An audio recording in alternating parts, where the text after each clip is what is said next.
जय भीम। 5 तारीख को राम जन्मभूमि शिलान्यास, जो हमारे 480 साल की तमन्ना थी, पूरा होने जा रहा है। इस शिलान्यास अयोध्या में भगवान श्री राम जी का मंदिर बनने की तमन्ना हमारे हर एक हिंदुस्तानियों की थी। कई हिंदुस्तानियों ने अपने प्राण त्यागे, कई हिंदुस्तानियों की माँओं ने त्याग और बलिदान दिया।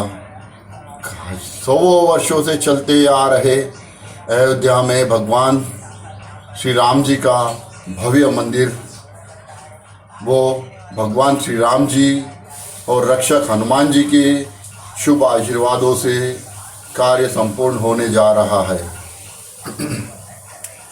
राजनीतिक तौर पर देखा जाए तो हमारे प्रिय माननीय श्री नरेंद्र मोदी जी, जो देश के प्रधानमंत्री हैं, इन्होंने 7 साल में जो वचन कहे थे प्रधानमंत्री पद के शपथ में, आज उन्होंने पूर्ण कर लिए हैं।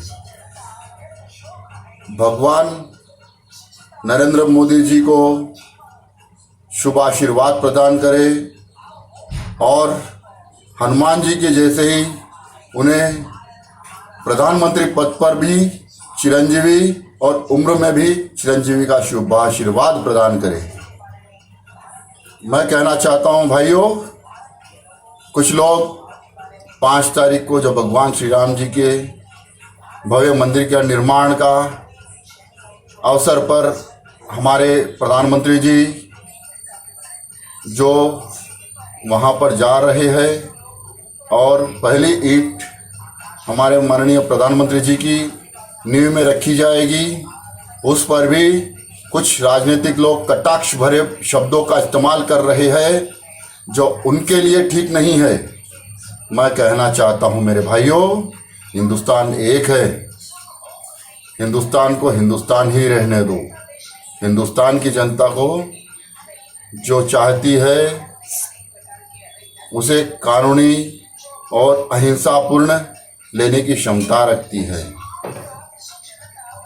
मैं कहना चाहता हूं मेरे भाइयों, हमारे प्रधानमंत्री जी जब वहाँ पर पूजा स्थल पर 5 तारीख को जा रहे हैं, तो कुछ लोगों को आपत्ति क्यों ढोंग बना रहे हैं वो लोग कि यहाँ कहते हैं हमसे बड़े हिंदू कोई नहीं, हमसे बड़े सेक्युलरवादी कोई नहीं, पर पिछली दरवाजे से यानी कि मन में कुछ बगल में कुछ रखने वाले लोग देश के लिए भी खतरा है। हमारे हैदराबाद के सांसद वो तो कह रहे हैं कि प्रधानमंत्री का जाना वहां पर ठीक नहीं। बताइए भाई, किस तरीके से ठीक नहीं? क्या मक्का मस्जिद के आखिरी जुम्मे की नमाज पर ये सांसद नहीं जाते? क्या इनके विधायक, इनकी पार्टी के लोग नहीं जाते? उन्होंने कहा मजलिस ए इत्तेहादुल मुसलमीन, जय भीम जय मीम। अरे जय भीम में जितने भी दलित है सभी हिंदू है, तुम उनका नाम भी इस्तेमाल कर रहे हो। क्या उन हिंदुओं को आघात नहीं पहुंचेगा?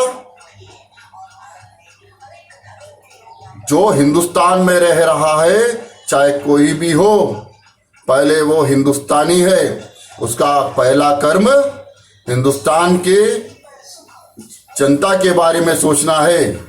जनता के बारे में यानी कि हिंदू हो या मुसलमान हो या कोई भी हो, सभी के लिए सोचना पहला कर्तव्य हमारे प्रधानमंत्री जी ने माना है। कोई कह सकता है कि भारतीय जनता पार्टी में दूसरे वर्ग के कोई लोग नहीं है, उच्च पदों पर नहीं है। मेरे भाइयों, कुछ लोग उन्हें बदनाम करने की कोशिश कर रहे हैं। दलितों में कहा गया तो दलितों में भी सबसे ज़्यादा एमएलए और एमपी भारतीय जनता पार्टी में है। सबसे ज़्यादा कार्यकर्ताओं की क्षमता और कार्यकर्ता भारतीय जनता पार्टी में। बोलो किस पार्टी ने दिया है? सिर्फ नाम का इस्तेमाल करते हैं बाबा साहब अम्बेडकर का। हमारे प्रधानमंत्री नरेंद्र मोदी जी का स्लोगन जय हिंद जय भारत के साथ जय भीम जय हिंद भी कहा है। यानी कि जितने भी भीम निवासी यहाँ पर हिंदुस्तान में है वो हिंद के ही, हिंदुस्तान के ही वासी है, वही सनातनी है, वही इस देश के वंशज है। हमारे प्रधानमंत्री जी सभी को बराबर लेकर जाते हैं। उनकी जो स्कीम्स निकली है भारतीय जनता पार्टी की और हमारे प्रधानमंत्री जी के कार्यालय से, वो हर एक ने ली है, चाहे हिंदू हो या मुसलमान हो। हैदराबाद में मैं सांसद जी से पूछना चाहता हूं कि जितने भी स्कीम्स है जो केंद्र सरकार की आ रही है उसका फायदा किसी ने नहीं उठाया, या भारतीय जनता पार्टी के कार्यकर्ताओं ने किसी भी मुस्लिम समुदाय के लोगों को ये भारतीय जनता पार्टी की स्कीम, केंद्र सरकार स्कीम में इन्वॉल्व नहीं होने दिया है? भाई सबसे ज़्यादा जीरो अकाउंट खुलवाए हैं, सबसे ज़्यादा मुद्रा बैंक में अकाउंट खुलवाए हैं, सबसे ज़्यादा बेनिफिशियरी की लिस्ट निकाल के देख लो। सांसद जी को पता है, वो निकाल भी सकते हैं, बैरिस्टर भी है, एडवोकेट भी है, सभी तरीके से वो पता भी कर सकते हैं, उन्हें पता भी है, पर क्यों बदनाम करना चाहते हैं अपने आप को? देश के हित में बात करो, अहित की बात मत करो। देश सभी का है, हमारे प्रधानमंत्री जी ने भी यही कहा है, देश की जनता का है, भारतीय की जनता का है, हिंदुस्तान की जनता का है। उसमें राम मंदिर बनेगा और सुप्रीम कोर्ट के आदेशानुसार वहाँ पर मस्जिद निर्माण का भी बोला गया है। वो आप लोगों की मर्जी, पर जिस दिन जो कार्य धर्म संगठन का होता है उसमें जिस धर्म में पैदा हुए हमारे प्रिय प्रधानमंत्री जी, उसकी पूजा पाठ तो उन्हें करनी ही पड़ेगी। क्या हिंदू एरिया में घूमने के वक्त आप लोग टोपी पहनकर नहीं आते हो? आप लोग अपने समुदाय की, अपने वर्ग की शेरवानी कुर्ता नहीं पहनते हो? पहनते हो ना? अपने धर्म का, अपने इस्लाम का सही पूरा पालन करते हो ना? रमज़ान, बकरीद और दूसरे जितने भी मुस्लिम धर्म के त्यौहार होते हैं हर में इन्वॉल्व भी होते हो। और कुछ हिंदू धर्म के लोग भी गंगा जमुना तहजीब के नाम पर आपके समर्थन में रहते हैं, त्योहारों के समर्थन में रहते हैं। आपके पार्टी में कुछ हिंदू धर्म के लोग नहीं है? क्यों फिर हिंदू धर्म के नाम पर भगवान श्री राम के मंदिर में जब प्रधानमंत्री जा रहे हैं उन पर आघात पहुंचाने की कोशिश कर रहे हो, उनके खिलाफ बात कर रहे हो आप? देखिए अभी भी वक्त है, दो आंख बराबर है, हिंदुस्तान की दोनों आंख बराबर है, हमारे प्रधानमंत्री जी बराबर है, उनके कार्य बराबर है। उनके कार्यों में रोड़ा बनने की कोशिश मत करो। भगवान श्री राम जी सबका उद्धार करते हैं, सबको शुभ आशीर्वाद देते हैं। मैं कहना चाहता हूं मेरे भाइयों, हिंदुस्तान हर किसी का है, आज जो रही है जनता हर किसी की है और प्रधानमंत्री हर किसी के है। उनके खिलाफ अनाप शनाप भी ना कहना।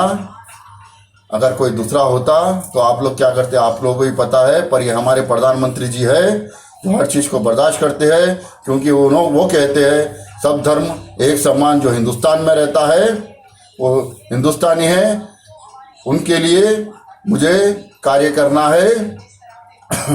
वो पूरा का पूरा वक्त इनके कार्य करने में, जनता की सेवा करने में निभाते हैं। उनके दिल में कोई धर्म के प्रति भेद भावना नहीं है, सभी धर्मों को एक मानते हैं, एक मानकर ही चल रहे हैं। ऐसे प्रधानमंत्री जी कई वर्षों में एक बार होते हैं। हम तो ऐसे महान प्रधानमंत्री जी को पाकर धन्य हो गए हैं, जो देश का उद्धार कर रहे हैं, देश की सेना को मजबूत कर रहे हैं। मैं ऐसे देश के प्रधानमंत्री जी को साक्षात प्रणाम करते हुए जय श्री राम कहता हूँ। भारत माता की जय। डॉक्टर बाबा साहेब अम्बेडकर अमर रहे।